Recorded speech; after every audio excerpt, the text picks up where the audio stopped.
as we covered in the other videos, the way we want to get the derivative of an inverse of a function at some value a, the first thing we have to do is to find another value c such that the f of the original function at c, or f of c, is equal to a. So you kind of have to work backwards. You have to say, all right, whatever you're trying to get here, find something that when you plug it into the original function, it gives you that number. Once you've found that value, the inverse, the value, or the derivative of the inverse function at a, which is this piece, is 1 over f prime at c. So there's kind of a hidden step there, which is that we actually have to find f prime, but hopefully at this point you're comfortable enough finding derivatives of functions. So let's get started.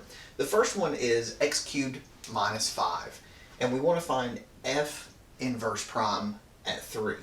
So that tells me a is 3. So what I need to do is I need to find an input for the original function that gives me 3.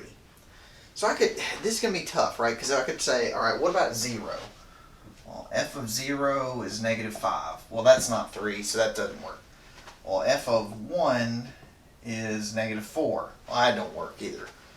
F of 2, 8 minus 5 is 3. Okay, good. That tells me that this is the value I need to be working with. The next thing I need to do is I need to find f prime. Well, f prime of x is pretty simple. It's just 3x squared. And f prime at 2 is 12, because it's 3 times 2 squared, so 3 times 4. So that tells me that f inverse prime at 3 is 1 over f prime at 2, so it's 1/12. And that's how we would find that. Okay, simple enough. What about this one though? Ooh, this is a little more trickier. I have the function's defined in terms of an integral. Oh, yikes. So let's see. I need to find f inverse prime at 0. So the first thing I need to do is figure out what can I plug into this function that gives me a 0. Well, you don't have to overthink this too much.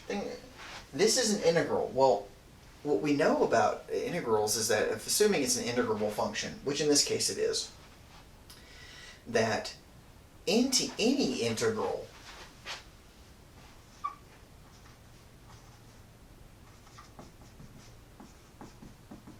if the bottom and the top bounds are the same, it's going to be 0. So that's just always true. So if the bounds equal itself, you end up with 0, because that's sort of like area where you have height but you have 0 width. So you're always going to get 0. So that tells me that f of 1 equals 0, because if I plug in 1 here, the whole integral grows to 0. Now, what I also need to do is find the derivative, but the fundamental theorem of calculus tells us that the derivative of this thing with respect to x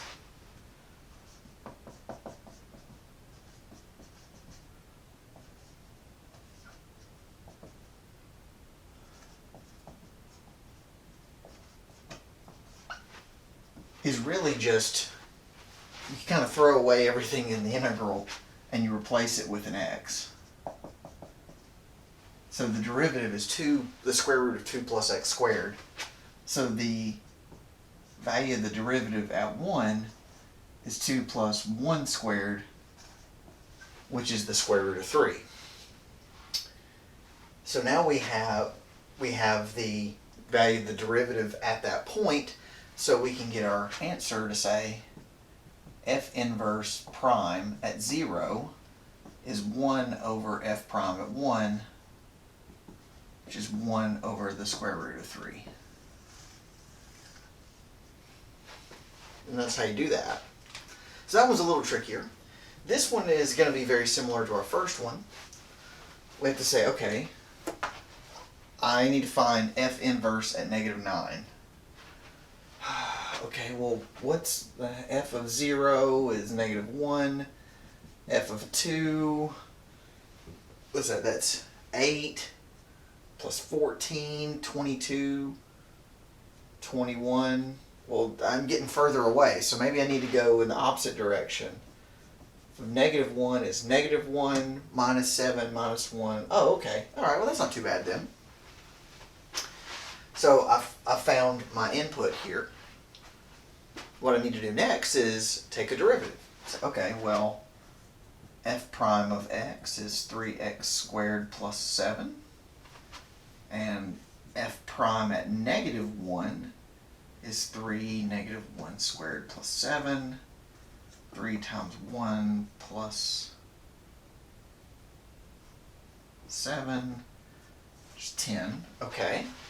So then my answer is f inverse prime at negative 9 is 1 over f prime at negative 1, which is 1 over 10.